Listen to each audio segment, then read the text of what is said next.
नमस्कार, मैं हूं संदीप चौधरी। रात के 9 बजने को हैं। आप देख रहे हैं नेशनल न्यूज सेंटर और नेशनल न्यूज सेंटर में आज सबसे पहले बात उड़ी आतंकी हमले की जांच की। आज जम्मू कश्मीर के उड़ी में पाकिस्तान की तरफ से सीज फायर का उल्लंघन किया गया। भारतीय फौजियों ने पाकिस्तान को मुंह तोड़ जवाब दिया। सुरक्षा बलों ने उड़ी में 10 आतंकियों को मार गिराया। इस सेक्टर में अभी और आतंकियों के छिपे होने की आशंका है। और इस बीच न्यूज 24 की टीम आतंकी हमले की पड़ताल के लिए उड़ी में ब्रिगेड हेडक्वार्टर्स पहुंची। न्यूज 24 को पता चला है कि आतंकियों ने आर्मी कैंप पर हमले के लिए भेष तक बदला।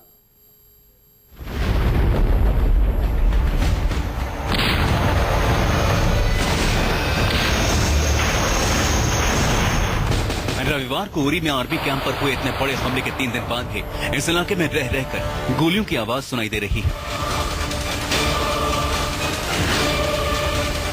भारतीय पोस्ट की ओर पाकिस्तान की तरफ से गोलियां दागी जाने लगी। पाकिस्तान ने फिर सीज फायर तोड़ा। दरअसल भारतीय फौज पूरे इलाके में चुन चुन कर आतंकियों को ढेर कर रही है, जिससे पाकिस्तान बौखला गया है। आर्मी ने आज भी एनकाउंटर में 10 आतंकवादियों को मार गिराया। सरहद पर तैनात भारतीय जवानों ने पाकिस्तान की ओर से आने वाली गोलियों का तगड़ा जवाब दिया।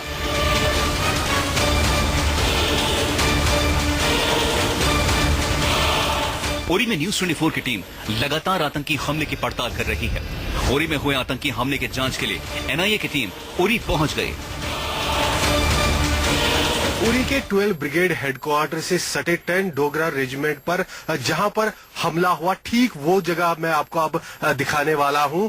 ये जो पूरा आपको इलाका नजर आ रहा है, ये 12 ब्रिगेड का हेडक्वार्टर है और जहां अब हम मेन फोकस कर रहे हैं, ये जगह जो है यहां पर एनआईए की टीम पहुंची है। इस समय कुछ गाड़ियां जो आप देख पा रहे हैं, वो एनआईए की टीम अभी अभी यहां पहुंची है और इसके बिल्कुल राइट साइड में जो जगह है, यहां पर ये हमला सामने आया है। यहीं पर मिलिटेंट जो है सबसे पहले पहुंचे और उन्होंने स्ट्राइक किया। अगर आप बारीकी से देखेंगे तो वहां पे कुछ पेड़ भी जले हुए नजर आ रहे हैं। जो हरियाली के बीच में काले रंग के पेड़ थोड़े दिख रहे हैं, उन पेड़ों में भी आग लगी, क्योंकि मिलिटेंटों ने सबसे पहले जो है एक तेल का जो जखीरा वहां पे सेना का था, उसमें आग लगा दी और वो आग जो है काफी तेजी से फैल गई, क्योंकि गन पाउडर का इस्तेमाल किया गया इस आग को लगाने में। और अब एनआईए की टीम जो है वो स्निफर डॉग्स के जरिए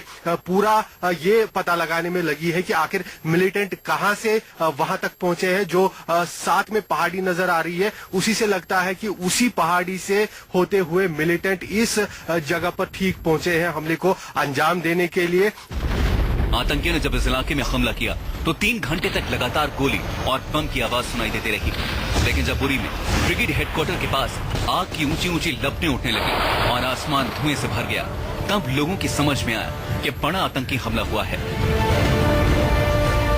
उत्तरी कश्मीर के उरी इलाके में जो एलओसी से पूरा घिरा हुआ है, यहाँ 12 ब्रिगेड हेडक्वार्टर के साथ सटे 10 डोगरा रेजिमेंट पर हुए बड़े फिदाई हमले का हर सच हम आपको डिकोड करके बता रहे हैं। और अब हम जो है आपको इस हमले की आंखों देखी कहानी सुनवाएंगे इन लोगों से जिन्होंने ये हमला अपनी आंखों से देखा। किस प्रकार से यह हमला हुआ? सर, सबसे पहले जब धमाके की आवाज आई, हम बाहर निकले क्योंकि अंधेरे का टाइम था।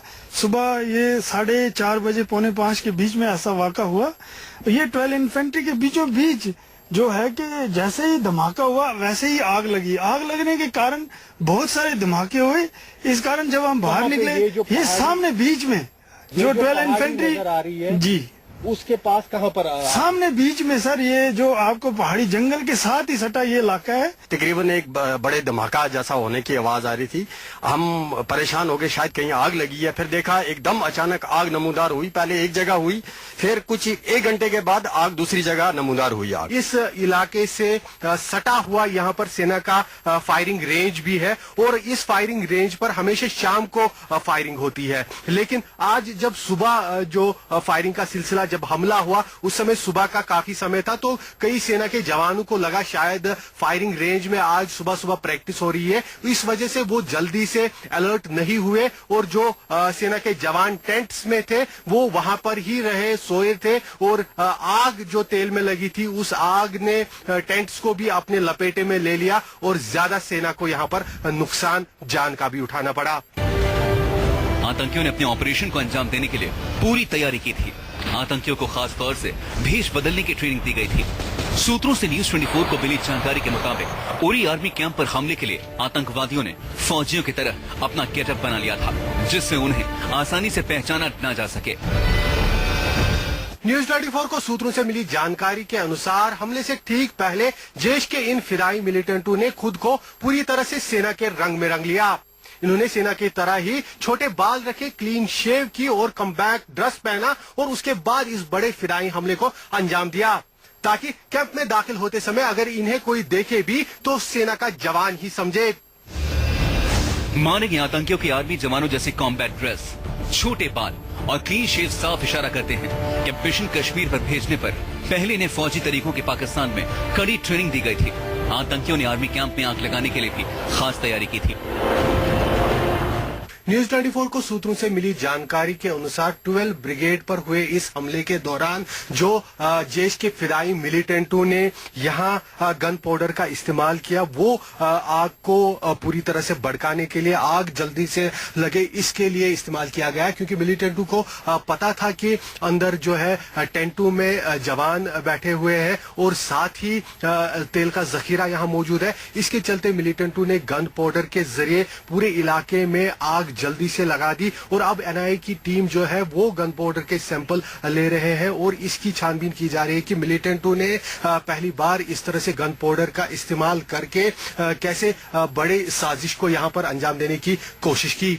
सूत्रों से मिली एक्सक्लूसिव जानकारी के मुताबिक उरी में आर्मी कैंप पर हमले से 3 से 4 दिन पहले ही एक बुजुर्ग महिला ने इलाके में कुछ संदिग्धों की जानकारी फौज को दी थी, जिसे फौज ने गंभीरता से लिया था।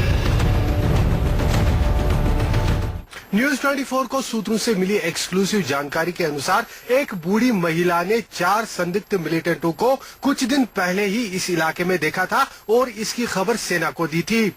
सेना ने इस खबर के मिलने के बाद तुरंत इलाके में कॉम्बिंग और सर्च ऑपरेशन चलाया, लेकिन उसके बावजूद मिलिटेंट ये हमला अंजाम देने में कामयाब रहे।